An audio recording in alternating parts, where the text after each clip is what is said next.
You call me a monster? I am what you made me. I am the shadow that you cast, the fear you whisper in the dark. You can't destroy me without destroying a part of yourself. Want to give your heroes and villains speeches that will live rent-free in your players' heads forever? Today we're breaking down 5 simple but powerful tricks to turn any speech into a legendary moment. Whether you're a DM building your next great villain, or a player looking to give your hero a defining moment, these tips are for you. And hey, if you want more tips to level up your D&D game, make sure you subscribe and ring the notification bell so you don't miss a thing. Let's be real, the biggest problem with the weak monologue is that it's just generic. It's an evil guy saying evil things. Your players have seen it 1,000 times and frankly it's boring. The fix is to anchor every speech to a single clear motivation. A great monologue isn't just a rant, it's a revelation of purpose. Every character, hero or villain, believes they are right. Your job is to show the players that logic, no matter how twisted it might be. For a villain, what's their core belief? Why are they so convinced they're going to win? Their speech should answer one question: what makes this person tick? For a hero, what is the one principle they would die for? Don't just have them say they believe in justice. Show it instead of, we must fight for what is right.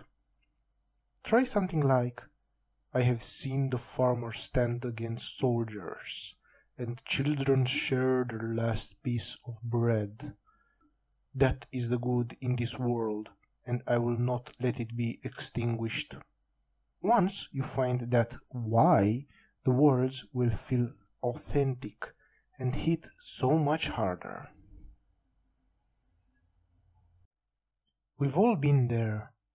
You're 3 lines into your beautiful crafted speech, and the prologue just goes, I shot him in the face. The problem isn't that your players are rude, it's that they're not invested. They feel like they're watching a cutscene they can't skip. The secret is to make the monologue about them. Use it to reveal a secret, change their beliefs, or answer a question they never thought to ask. Frame the entire speech around their actions, their backstories, and even their failures. Instead of the villain saying, I have built a mighty army, have them say, while you were chasing goblins out of a swamp, I was forging alliances with kings.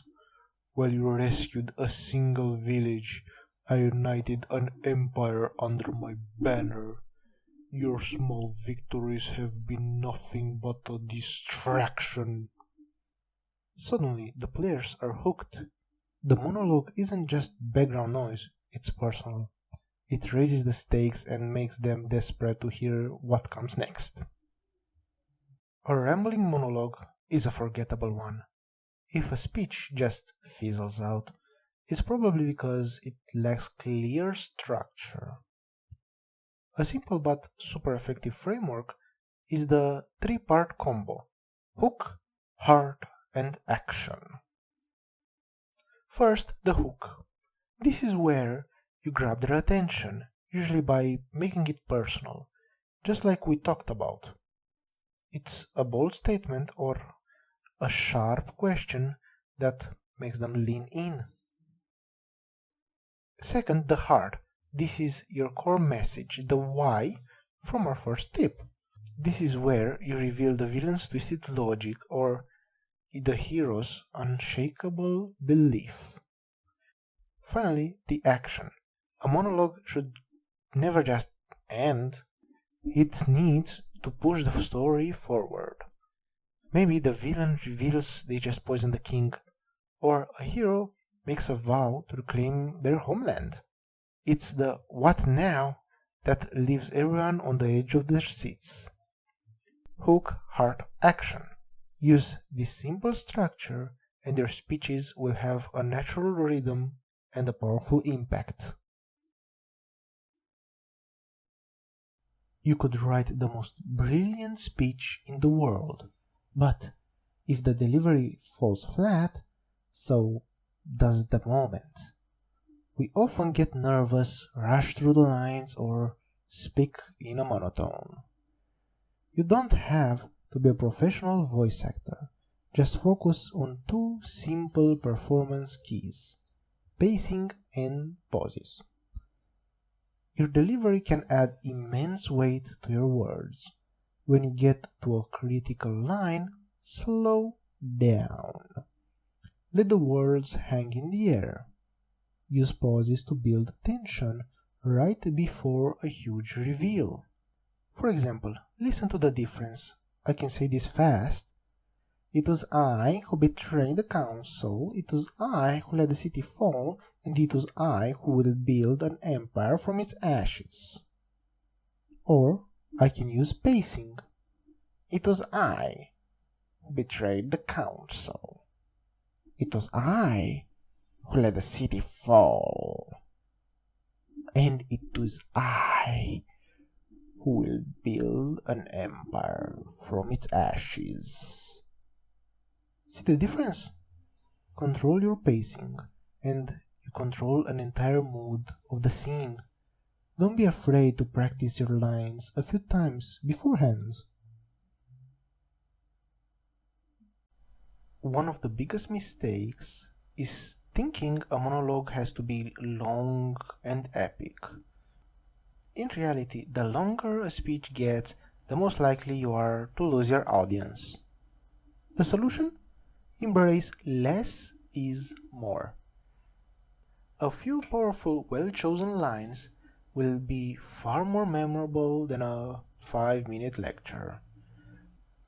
Look at your monologue and ask yourself, what is the single most important thing I need to communicate? Then cut everything else. If you have a longer speech that's absolutely vital to the plot, break it up. Deliver one part before combat, another during a lull in the fighting, and save the final lines for when the villain makes their escape. This keeps the game dynamic and prevents your players from feeling like they're just sitting on the sidelines. Remember, the goal is to enhance the drama, not pause it. So there you have it. 5 tips to make your D&D monologues legendary. Start with a core motivation. Make it personal for your players. Use a simple structure. Focus on your performance and keep it punchy. Now, you have the tools to create speeches that will stick with your players long after the dice are put away. What's the best and most chilling monologue you've ever heard in a D&D game? Let me know in the comments below. And for more tips on becoming a legendary roleplayer, don't forget to like this video and subscribe. Now, go tell some epic stories.